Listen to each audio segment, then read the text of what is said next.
আমাদের বাংলাদেশের যে উপজাতিগুলি আছেন, পাহাড়ি উপজাতি, তাদের একটা বিধান হলো তারা বিয়ে করে শ্বশুর বাড়ি চলে যাবে, বাবার বাড়ি থাকবে না।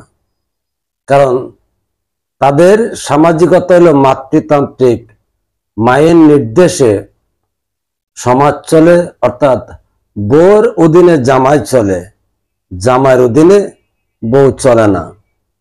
তাই বিয়ে করা মানে আপনি বাবা মা সকল কিছু ছেড়ে শ্বশুর বাড়ি একেবারে চলে যাবেন।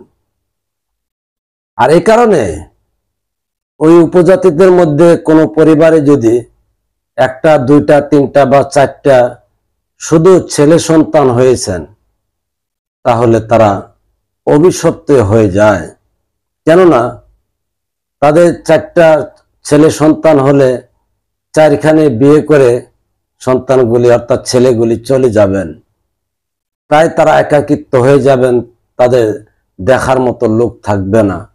এই কারণে ছেলে সন্তান হলে তারা কিন্তু আনন্দিত নয়।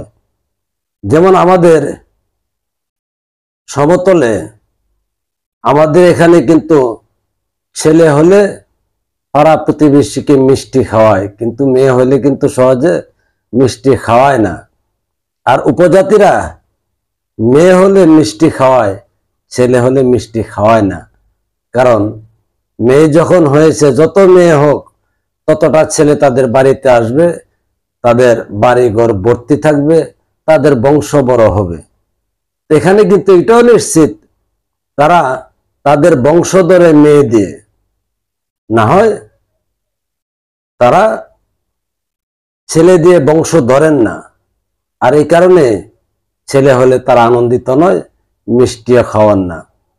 আর আমরা সমতলে যারা আছে বাংলাদেশের, ছেলে হলে ধরে যে ছেলে আমার বংশের উত্তরসূরি, আমার বংশ রক্ষা হবে, ছেলে হয়েছেন।